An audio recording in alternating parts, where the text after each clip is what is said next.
Hello.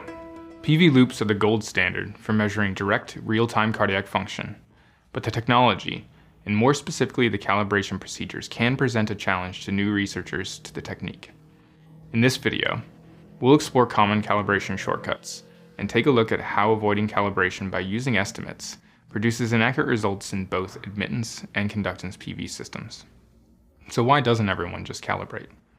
The reason is that calibrating a PV catheter can be technically challenging, time-consuming, and potentially expensive. These pressures drive researchers to use estimates, or default values for calibration parameters, instead of calibrating the system for individual animals. But estimates often assume that every animal in the study is identical. Using estimated calibration values will ultimately impact how accurately you can report on certain volume-derived measures of cardiac function, like stroke volume, which may be important to your research question. Fundamentally, both admittance and conductance systems require a series of calibration steps for accurate measures of volume. These steps are designed to overcome two main sources of error. Firstly, the surrounding heart tissue conducts electricity and contributes to the overall volume signal. This component must be removed. And secondly, the electrical field produced by the catheter is not uniform. To account for this, a field correction factor, calculated from an independent measure of stroke volume, is used as a final adjustment to the volume signal. Let's look at how failing to do this final calibration step affects a commonly reported cardiac measure, stroke volume. We recorded PV data for both admittance and conductance systems from the same 5 healthy rats and analyzed the resulting data. First, let's look at what happens with the admittance system when estimated values are used instead of calibrating. These estimates are based on the health, or in some cases the weight of the animal. In this example, we compared these suggested estimations to an ideally calibrated admittance system using echo. Let's look at the PV loop data from just one rat.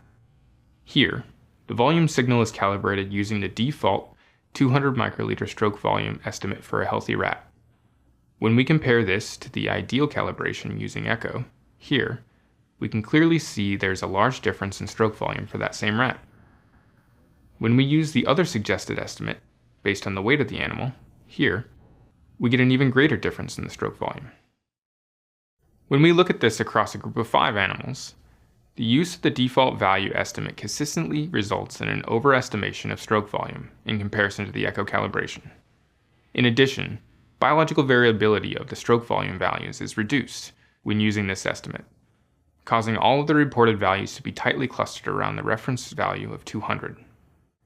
Essentially, by selecting the same stroke volume reference across a group of animals, you're predetermining your output stroke volume data. Also concerning, if we look at the impact of using an estimation by weight, we get an even greater overestimation of reported stroke volume, on average 134 microliters, when compared to the fully calibrated system. As we can clearly see, choosing to use an estimation over properly calibrating your system will give you a set of results that may no longer be physiologically relevant. Now, let's look at what happens when the calibration step is missed for the conductance system. With the conductance system, researchers commonly avoid calibrating the field correction factor, known as alpha, by eliminating the variable entirely and assuming the scaling factor to be 1, or less commonly, by using an average value calculated from a group of similar animals. Looking at the data from a single animal, assuming the alpha scaling factor to be 1 will most likely give you an underestimation of volume compared to a fully calibrated system using echo. Using the average alpha value results in an overestimation of volume for this animal, but the results are variable between animals. Now if we look at the impact of these two decisions across our same group of 5 animals, you can see that compared to a fully calibrated system using echo, here, eliminating the calibration factor results in an underestimation of stroke volume, on average 39 microliters, across the 5 animals. And again, in the instance of using an average value, the resulting stroke volumes are different from the results of a fully calibrated system, but generally remain in a similar measurement range. As we can see, omitting just one of the calibration steps can impact the data you are reporting on in both admittance and conductance systems. Choosing to use estimated values across a group of animals will impact your ability to accurately report on volume-derived measures of cardiac function, like stroke volume, which may be important to your research question.